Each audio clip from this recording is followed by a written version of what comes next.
খেতে পাতে পডকাস্টে আপনাদের সকলকে সাদর আমন্ত্রণ জানাচ্ছি। আমরা পবিত্র ঈদুল আজহার সামনে রেখে এই অনুষ্ঠানটি করছি, এই কথাটি বলছি। এই সময় একটি প্রশ্ন আমাদের মধ্যে আসে যে গবাদি পশু বাজারে যেটি বিক্রি হচ্ছে কোরবানির পশু হিসেবে সেগুলোর দাম বেশি না কম। এ কথা ঠিক যে এখানে কিন্তু কখনো কখনো বাজারে সাপ্লাই চেইনের কারণে দাম বেশি হয়, কখনো কখনো কম হয়, এবং এটাও কিন্তু বাস্তবতা যে এই দাম কম হওয়া বা বেশি হওয়ার সাথে কোরবানির কোনো সম্পর্ক নাই। তার কারণটি হচ্ছে কোরবানি আপনি দেবেন আপনার সামর্থ্য অনুযায়ী। দাম যদি বেশি হয় আপনি কম দামের একটি জিনিস কিনে আপনি কোরবানি দেবেন, যদি দাম আরও কমে যায় তাহলে আপনি আরও বেশি দামে আপনার নিজের বাজেট অনুযায়ী আপনি কোরবানি দেবেন। এখানে কিন্তু গরু বা গবাদি পশু কেনার ভেতরে লাভ লোকসানের কোনো ইস্যু নাই বা সেটা কিন্তু কোনো প্রয়োজনও নাই। আমরা অনেক সময় এইটা নিয়ে অনেক কথা বলি যে এত চড়া দাম, এত বেশি দাম, কোরবানি কী করে দেব। আসলে কোরবানি তো তার জন্যই ফরজ করা হয়েছে যিনি সামর্থ্যবান এবং যার সামর্থ্য আছে। আপনার যদি সামর্থ্য কম থাকে তাহলে আপনার কেনার দরকার নাই, আপনি কম দামেরটাই কিনে দেন। কিন্তু এই জায়গায় কৃষকের যে মুনাফার প্রসঙ্গটি সেটা কিন্তু গুরুত্বপূর্ণ।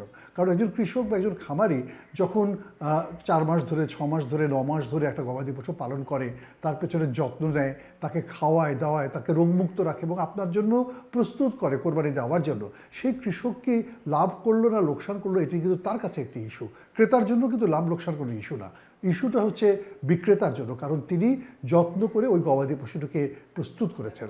আমরা অনেক সময় গবাদি পশু কিনতে গিয়ে খুব বেশি করে লাভ করতে যাই, কিন্তু আমরা লাভ করতে গিয়ে উৎপাদনকারী কৃষককে ক্ষতিগ্রস্ত করছি কিনা সেটাও কিন্তু আমাদের ভাবা দরকার।